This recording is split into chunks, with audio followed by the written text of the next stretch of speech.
기초자치단체장 선거가 어떻게 보면 지금 윤석열 대통령과 이재명 대표의 대리전 양상까지 됐고 또 수도권의 바로미터, 민심의 바로미터라는 어떤 상징적인 선거의 의미까지도 지게 됐습니다. 오프닝에서 말씀드렸듯이 양당의 대표들 진다면 치명상을 입을 수도 있다, 이런 시나리오도 나오고 있습니다. 최 교수님, 어떻게 보세요? 뭐 그렇게 가능하죠. 지금 말씀하신 것처럼 기본적으로 총선을 얼마 앞두지 않은 상태에서 지금 이루어진 6개월 정도 남은 상태에서 선거가 치러지는 것이고, 네. 수도권의 한 지방자치단체장이지만 이게 수도권의 민심을 볼 수 있는 중요한 계기가 되는 거잖아요. 그 사이에는 어떤 민심을 확인할 수 있는 방법이 없어요. 여론조사도 뭐 여론조사 기관마다 들쭉날쭉하기 때문에 어느 여론조사가 맞다고 판단할 수도 없는 거니까. 근데 이번 선거는 어쨌든 민심이 제대로 잘 보여줄 수 있는 하나의 그 케이스가 되기 때문에 양당에게는 상당히 큰 어떤, 만약에 패배하게 되면 충격을 줄 수 있습니다. 네. 뭐 예를 들면 어느 당이든 민주당이든 국민의힘이든 패배를 하는 정당 같은 경우에는 지도부 책임론이 일게 될 거예요. 그렇게 되면 지도부들이 총선을 앞두고서 과연 이 지도부 체제로 가야 되느냐, 아니면 체제를 바꿔야 되느냐, 이런 논란이 있을 것이고요. 무엇보다 이제 수도권에서 이루어지는 선거이기 때문에 수도권에 대한 위기론이라고 하는 것이 발동할 가능성이 있습니다. 그렇게 되면 가장 많은 의석수가 걸려있는 수도권에 절대적인 어떤 공천을 받기를 원하고 또 현역으로 있는 사람들 입장에서는 그 문제를 강하게 제기할 가능성이 있어요. 그럼 지도부 입장에서는 공천이나 선거 개혁이라고 하는, 공천 개혁이라고 하는 부분을 강하게 드라이브를 걸 수밖에 없는 상황이 될 거다. 그럼 결국 지도부가 상당히 위축되고 그다음에 공격을 받고 또 여러 부분에 있어서 책임을 통감해야 되는 상황까지 이를 수 있기 때문에 지도부의 지도력이나 장악력이 상당히 약화될 수 있다. 다만 승리를 하게 되면 그 지도부 같은 경우는 지도부의 지도력이 장악력이, 당의 장악력이 훨씬 강해질 수 있어서 강한 드라이브를 걸어서 본인이 원하는 공천 개혁을 이뤄낼 수 있는 기회도 얻을 거라고 생각이 됩니다. 강서구 지역은 현역 의원들도 민주당 의원이니만큼 또 야당 지지 성향이 비교적 좀 강한 지역입니다. 때문에 만일 민주당이 승리한다고 해도 어느 정도로 차이로 이기느냐가 중요할 것 같고, 만일 국민의힘이 패배한다고 해도 접전을 벌이고 선전하느냐 또 달라질 것 같습니다. 자, 이종훈 평론가님, 소위 이제 젖잘싸 얘기를 할 수 있으려면 어느 정도로 져야 되는지, 또 어느 정도로 이겨야 되는지 어떻게 예상하십니까? 글쎄요, 그거를 참 수치로 제시하기는 좀 쉽지 않다라고 생각을 합니다. 그런데 일단은 뭐 승패가 이제 중요하겠죠. 그렇죠.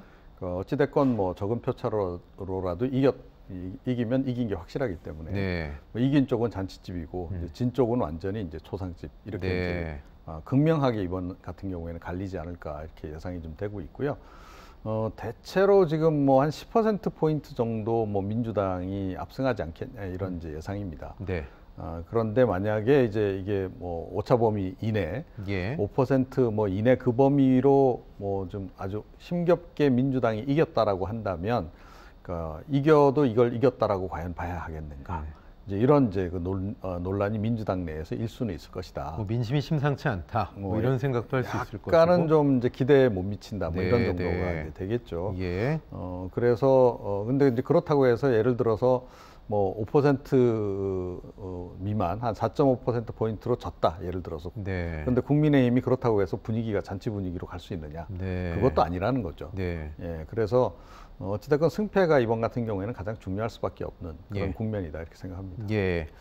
자, 오늘 밤 11시쯤이면 결과가 뭐 나올 수도 있다, 이런 분석도 있는데, 만약 국민의힘이 선거에서 패배한다면, 자, 김태우 후보에 대해서 사면을 하고 이례적으로 석 달 만에 다시 후보 자격을 준 것은 윤석열 대통령이 아니냐, 이런 시각이 있었기 때문에 용산 대통령실이 어떤 코멘트를 할지, 만약에 졌을 경우를 가정했을 때 이것도 궁금하거든요. 최 교수님, 어떻게 예상하세요? 아무 얘기 안 할 겁니다. 저는 그렇게 막 입장을 내지 않을 거라고 생각하고요. 왜냐하면 입장을 내면 대통령이 지금 말씀하신 것처럼 기본적으로 국민들은 대통령이 김태우 후보를 사면 복권하는 것에 대한 문제를 제기하고 있고요. 뭐 저는 개인적으로 국민의힘 내부에서 김태우 후보를 상당히 부담스러워했을 거예요.